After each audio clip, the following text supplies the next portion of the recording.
Минатата недела на својата веб страна МВР го објави билтенот со нивните најспектакуларни акции од првата половина на 2016 година.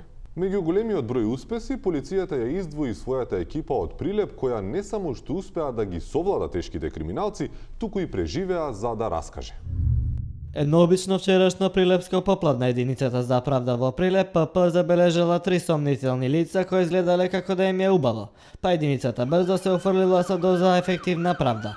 Подолга и екстензивна потрага кај едно од лицата било пронајдено 0,22 грама марихуана, што експресно му заработило кривична пријава, а и можна казна затвор до 3 години. Реално толку малку марихуана е многу тешко да се најди.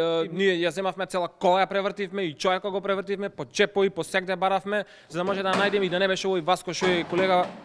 Васко! Ево ове! Сега ќе дојде он убаво ќе објасни кај има најдено марихуаната. Добар ден.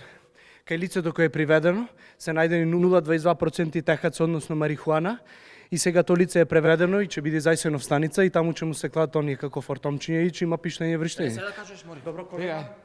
И имаше фатено инете, да ти кажа, и заради наетот си занети и го фативме и наетот ми помогна да го фатиме и фатене. Во топ 5 акции на МВР за учебната 2015-2016 спаѓаат и Продбој 2.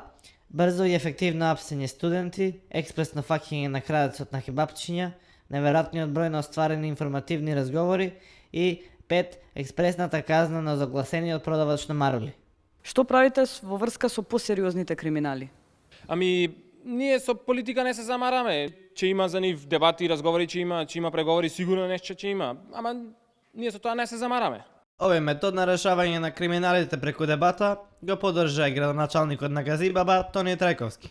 Користам оваа прилика јавно да ја повикам и да ја охрабрам Катица Јанева, како што излезе на пресконференција на 24 април, да собере сила и да излезе на телевизиски дуел, каде што ќе можеме да ги соочиме фактите, доказите и аргументите.